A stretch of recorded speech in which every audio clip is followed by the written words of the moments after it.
Students, आप लोगों का स्कॉलर सरना के यूट्यूब चैनल पर स्वागत है फिर से। पहले मैंने क्या किया कि आज के इस लेक्चर में पावर शेयरिंग का सारा इंपॉर्टेंट क्वेश्चन मैंने यहाँ पे नोट डाउन करा दिया है, जो कि बोर्ड के एग्जाम के लिए बहुत ही इंपॉर्टेंट होगा। ठीक है, यही सारे क्वेश्चंस आप लोगों को बोर्ड के एग्जाम के लिए पढ़ना है 2021 के लिए।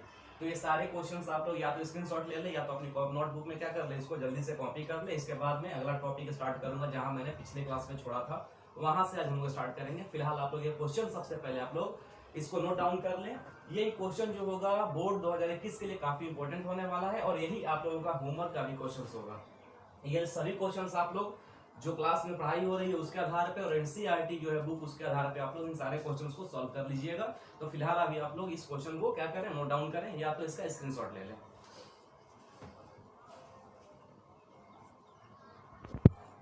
हेलो फ्रेंड्स, तो हम लोगों ने पिछले वीडियो में क्या पढ़ा था वो आप लोगों को सभी को याद होगा। हम लोगों ने पढ़ा था कि पावर शेयरिंग क्या होता है। दूसरी बात पढ़ी थी कि किस तरीके से श्रीलंका में कॉन्फ्लिक्ट होने के क्या कारण थे, श्रीलंका ने क्या ऐसा कर दिया कि श्रीलंका के लोग आपस में लड़ गए थे, वहाँ पे सिविल वॉर हो गया। और बेल्जियम में ऐसा क्या हुआ कि बेल्जियम ने बहुत ही अच्छे तरीके से अपने यहाँ की डाइवर्सिटी को, यानी कि फ्रेंच, डच और जर्मन बोलने वाले लोगों को अच्छे तरीके से किस तरीके से उन्होंने मैनेज कर लिया, हैंडल कर लिया ताकि वहाँ पे कॉन्फ्लिक्ट नहीं हुआ। ये सारी बातें हम लोग डिस्कस कर चुके हैं। एग्जाम के लिए जो अगला बहुत इंपॉर्टेंट क्वेश्चन होने वाला है वो ये क्वेश्चन है कि why is power sharing desirable. ये क्वेश्चन थोड़ा सा इंपॉर्टेंट होने वाला है। Why is power sharing desirable, why is power sharing desirable. Desirable का मतलब ये हम लोग कह सकते हैं क्या कि पावर शेयरिंग क्यों नेसेसरी है, necessary, why is power sharing necessary in a democratic country. तो पावर शेयरिंग क्यों जरूरी है और क्यों नहीं होना, क्यों होना चाहिए पावर शेयरिंग ना होने के क्या नुकसान है, ये समझाने के लिए ऑलरेडी हमारे सिलेबस में दो कंट्रीज के बारे में डिस्कशन हो चुका है, एक श्रीलंका और दूसरा बेल्जियम। तो हम क्या कर सकते हैं, इन दोनों कंट्री को हम लोग देखते हुए ये बात बिल्कुल तरीके से क्लियर हो जाती है हमारे सामने कि when there was no power sharing in Sri Lanka, there was a civil war, and when there was power sharing in Belgium, there was not any kind of conflicts and the war. तो कहने का मतलब war नहीं हो, disorderness नहीं हो। तो इन सब चीजों को देखते हुए पावर शेयरिंग के मेन दो कारण बता दिए गए। इन दो कारणों को बहुत अच्छे से आप लोग पढ़ेंगे क्योंकि यही दो कारण वो हैं जो कि एग्जाम पूछे जाते हैं। पहला जो कारण उसको कहते हैं क्या, prudential reason of power sharing, और दूसरा जो रीजन उसको कहा जाता है क्या, moral reason of power sharing. तो पावर शेयरिंग के दो ही कारण हैं, एक मोरल रीजन होता है और दूसरा क्या होता है, प्रूडेंशियल रीजन होता है। बोलता है क्या कि वो सभी रीजन जिनको कैलकुलेट किया जाता है गेन और लॉस पर, यानी कि प्रूडेंशियल रीजन जो होता है ये मेनली बेस्ड होता है, based on careful calculation of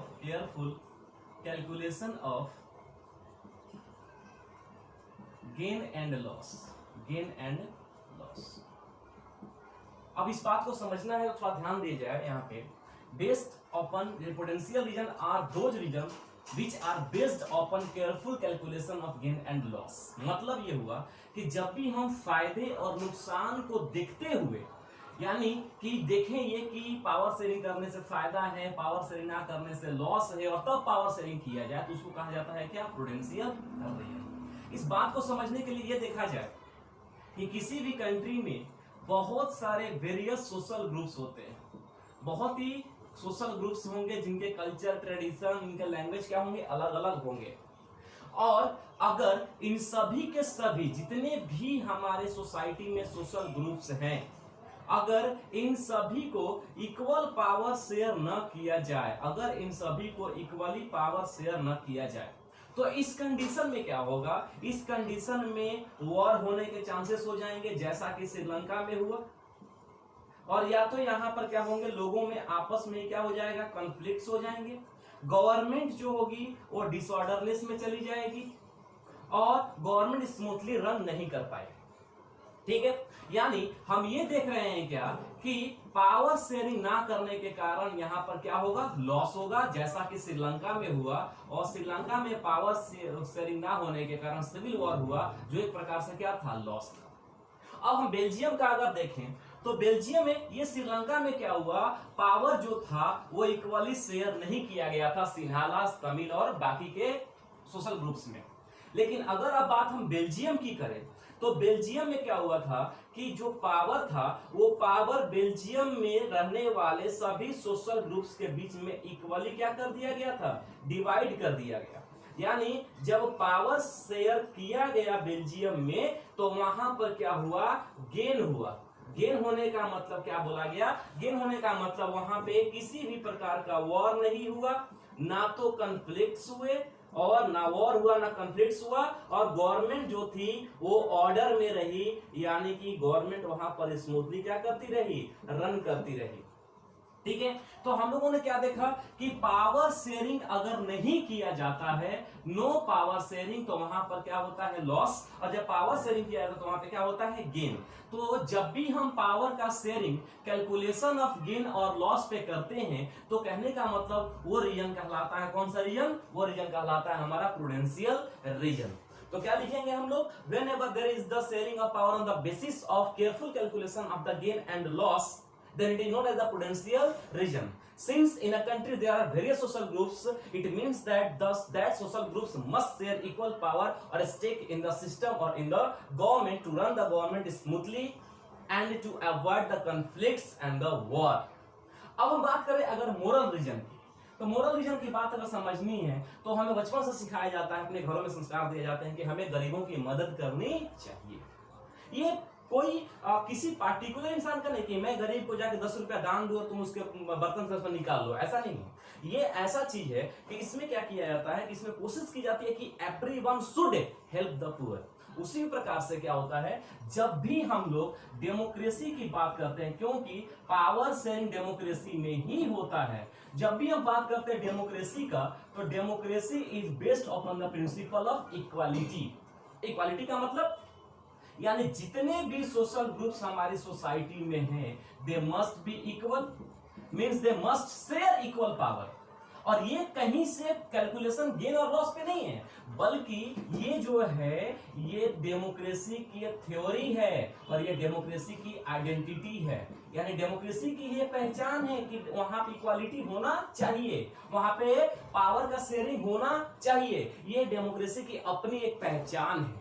अगर पावर का शेयरिंग इक्वली ना हो जाए तो हम ये कह ही नहीं सकते कि वहां पर डेमोक्रेसी है। यानी कहने का मतलब ये स्कॉलर्स अरेना इंस्टीट्यूट जो है अपनी क्वालिटी के लिए जाना जाता है, तो वो उसकी आइडेंटिटी है। अब जब वो अपनी क्वालिटी को ही ना मेंटेन कर पाए तो फिर स्कॉलर्स अरेना कहलाने का मतलब क्या है। उसी प्रकार से डेमोक्रेसी की अपनी पहचान है कि वहां पे इक्वालिटी होनी चाहिए, इक्वल पावर का शेयर होना चाहिए। तो ये जो है कहलाता है मोरल, ये मोरालिटी है, ये हमारी डेमोक्रेसी की ये नैतिकता है, डेमोक्रेसी की ये मोरालिटी है कि वहां पे इक्वल पावर शेयर हो जाना चाहिए। क्योंकि हम उस डेमोक्रेसी कंट्री में रहते हैं जहां पर दो प्रकार के लोग होते हैं, एक वो लोग जो पावर को एक्सरसाइज करते हैं और दूसरे वो लोग जो उस पावर एक्सरसाइज के साथ जीते हैं। यानी एक रूल को अप्लाई करने वाले, दूसरे रूल को मानने वाले। मतलब ये जरूर होना चाहिए कि जो लोग रूल को अप्लाई करते हैं, यानी जो लॉ मेकर्स होते हैं, इसका मतलब यह those who are in the government they must consult with people. वो लोगों के साथ उनको कंसल्ट करके ही रूल करना चाहिए कि पीपल जो है how do they want to be govern. यानी कि ये सबसे पहली बात जान लेनी चाहिए कि लोग चाहते किस प्रकार से अपने आप को शासन करवाना, ये बात जान लेनी चाहिए। ठीक है, तो जब हम लोग लॉस और गेन को कैलकुलेट करके और पावर शेयरिंग करते हैं तो ये कहलाता है प्रूडेंशियल रीजन। और जब हम ये सोचकर पावर शेयरिंग करते हैं कि पावर शेयरिंग डेमोक्रेसी की नीड है, डेमोक्रेसी की जरूरत है, तो कहलाता है यह मोरल रीजन। इसीलिए इसको कहा जाता है power sharing is the very spirit of democracy. ये बात याद रखिएगा, यानी कि पावर शेयरिंग जो है वो डेमोक्रेसी की आत्मा है। मतलब अगर पावर शेयरिंग को निकाल दी जाए तो डेमोक्रेसी की आत्मा ही खत्म हो जाती है। मतलब है डेमोक्रेसी ही वो क्या हो जाती है, खत्म। यानी वो कंट्री डेमोक्रेटिक कंट्री कहला ही नहीं सकता जहां पे पावर शेयरिंग ना हो जाए। आई थिंक ये जो है आप लोगों को समझ में आ गया होगा। अगर नहीं आया होगा तो कमेंट सेक्शन में जाकर आप लोग इसमें क्वेश्चंस को फिर से डालिएगा कि सर मुझे ये बात समझ में नहीं आई, मैं उसका जरूर जवाब दूंगा। इसके बाद जो है हम लोगों को पढ़ना है नेक्स्ट टॉपिक जो है कि मान लीजिए कि कोई भी डेमोक्रेटिक कंट्री अगर होती है तो वहां पे पावर शेयरिंग करने के कौन कौन से तरीके होते हैं, किन किन फॉर्म्स में पावर शेयरिंग होता है, और ये बहुत इंपॉर्टेंट क्वेश्चन है। तो किन किन फॉर्म्स में पावर शेयरिंग होता है ये हम लोग का इस चैप्टर का लास्ट टॉपिक भी है।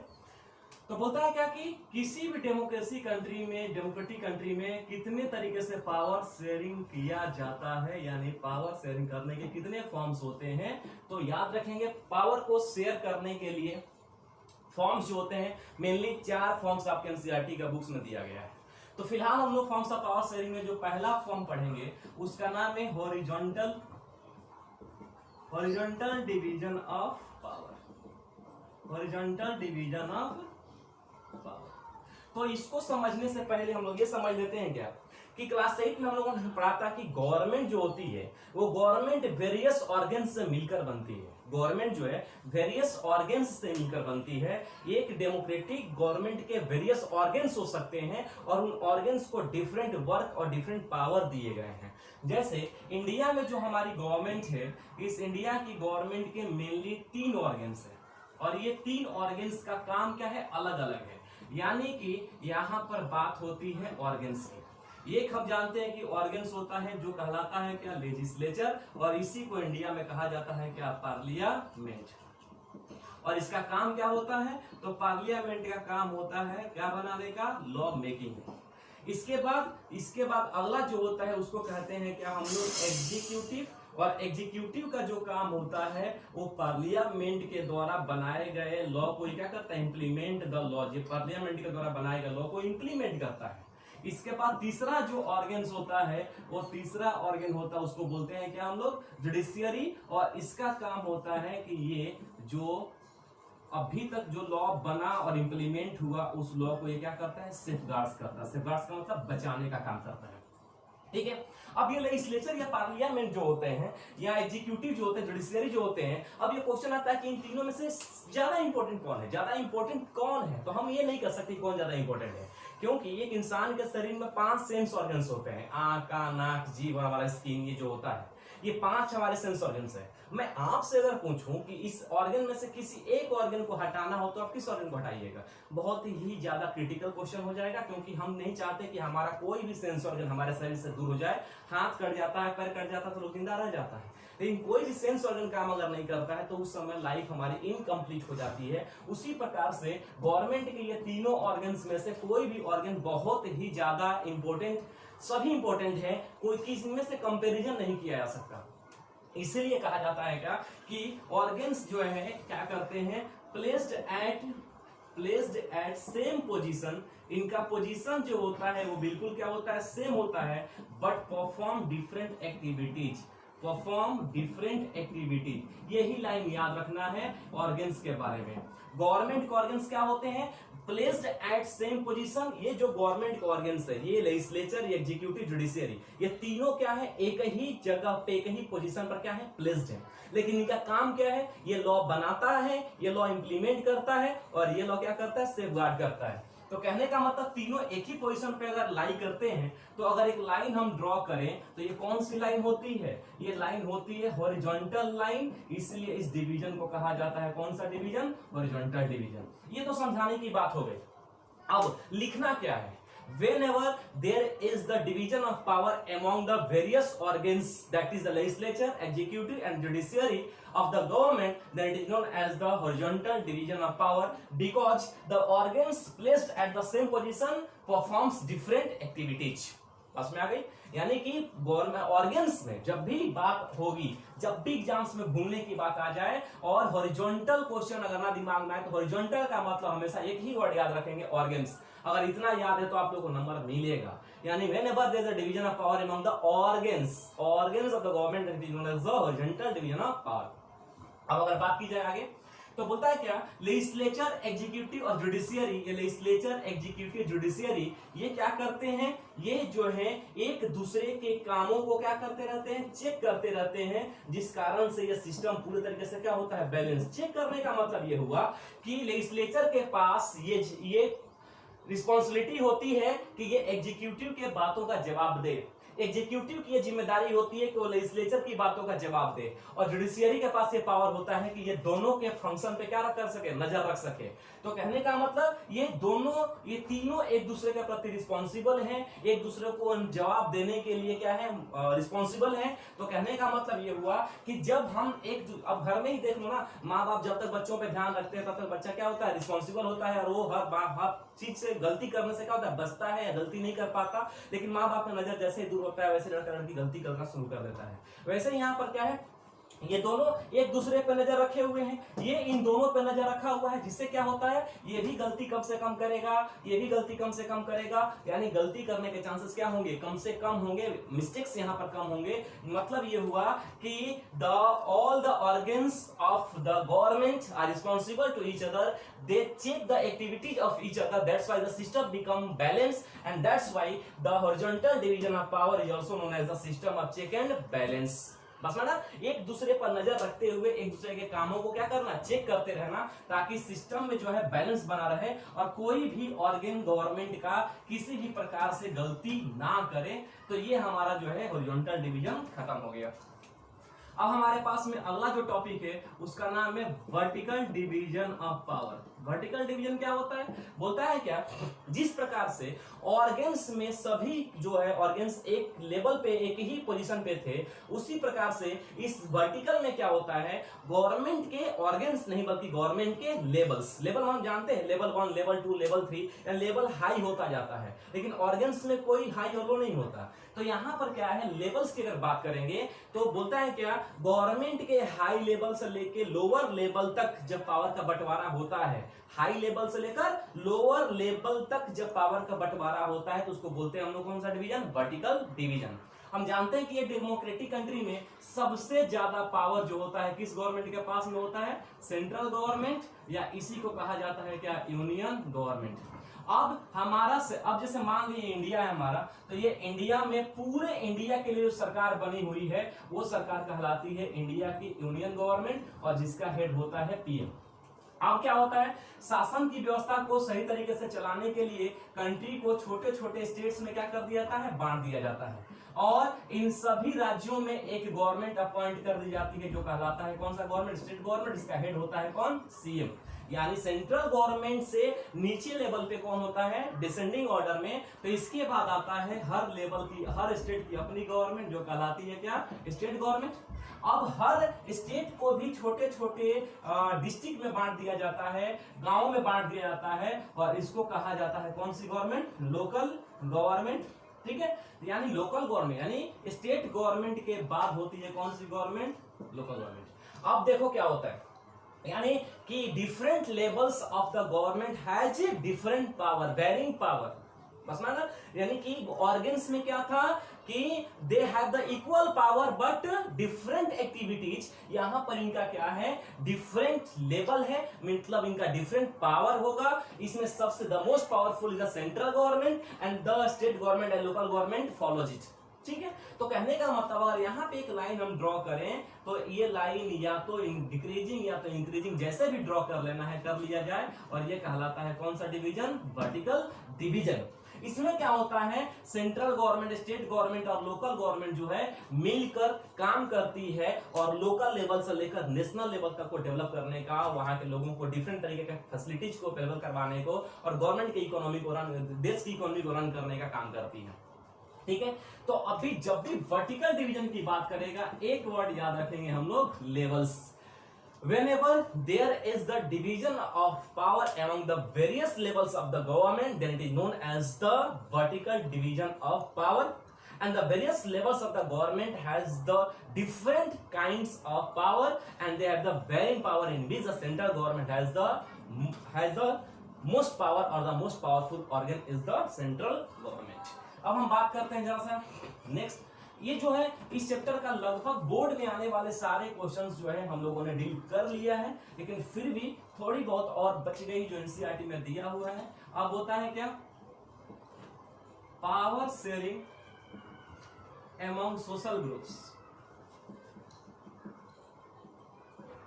अगर हम बात करें सोशल ग्रुप्स में पावर की कैसे शेयरिंग होती है, सोशल ग्रुप्स क्या होते हैं तो समझ आइए क्या होगा एक कंट्री के अंदर में क्या होगा, एक कंट्री में जो है डिफरेंट, एक कंट्री अगर हम ले ले तो इस कंट्री में मान लिया जाए कि ये ए, ये बी, ये सी, डी, ई, एफ, ऐसे जो है एक कंट्री में बहुत सारे क्या हैं, लैंग्वेज के आधार पर, कल्चर के आधार पर, ट्रेडिशन के आधार पर जो है बहुत सारे क्या बने हुए हैं, सोशल ग्रुप्स बने हुए हैं। ठीक है, ये सोशल ग्रुप्स भी क्या करते हैं, डेमोक्रेसी में पावर शेयरिंग करना चाहते हैं। क्यों?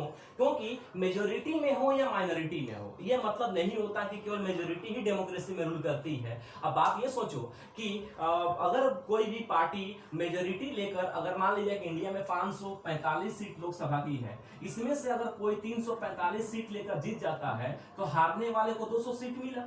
तो हारने वालों को जिन लोगों ने वोट दिया था, वोटर्स, क्या उसको उस देश से निकाल दिया जाता है क्या? नहीं, वो भी उसी देश में रहेगा।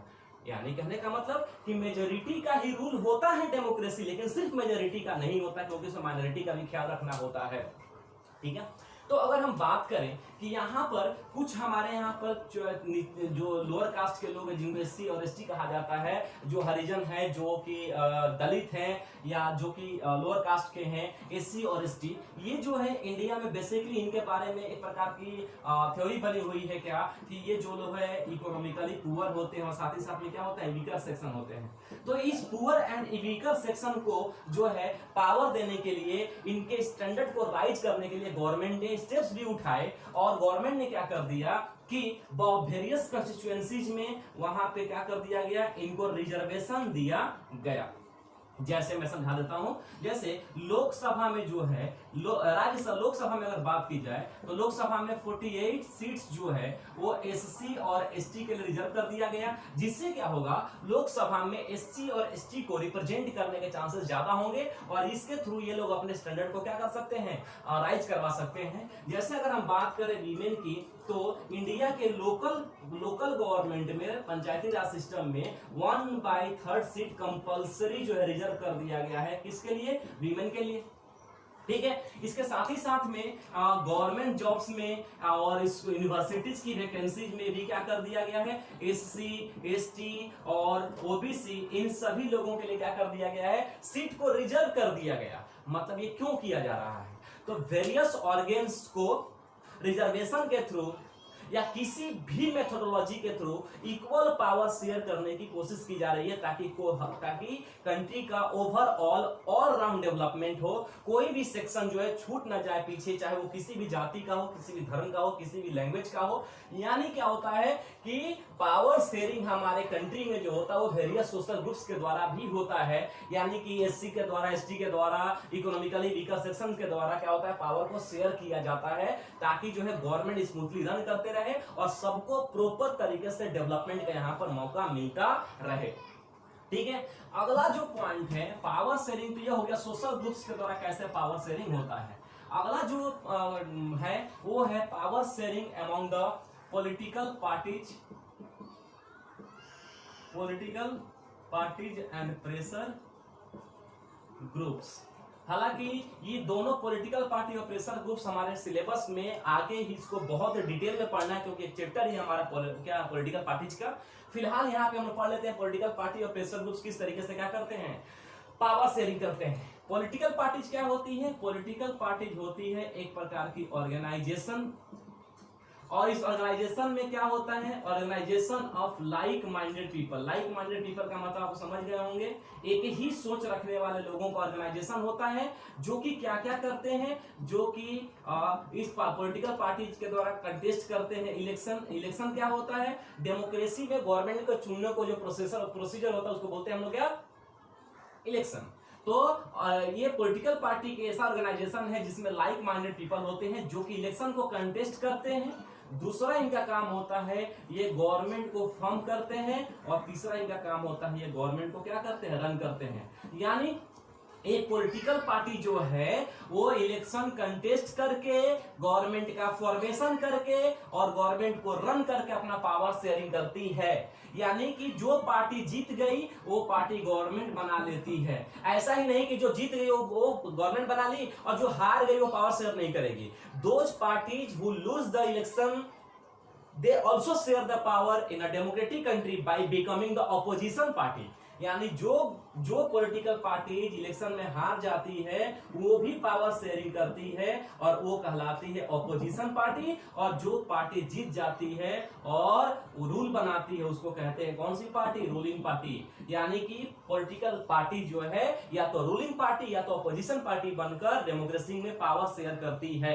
कभी कभी ऐसा सिचुएशन हो जाता है कि एक अकेली कोई पार्टी ए जो है not able to form government, अगर ये पार्टी अकेले गवर्नमेंट फॉर्म नहीं कर पाती तो ए जो है दूसरी पार्टियों बी और सी के साथ मिलकर जो है गवर्नमेंट बनाती हैं।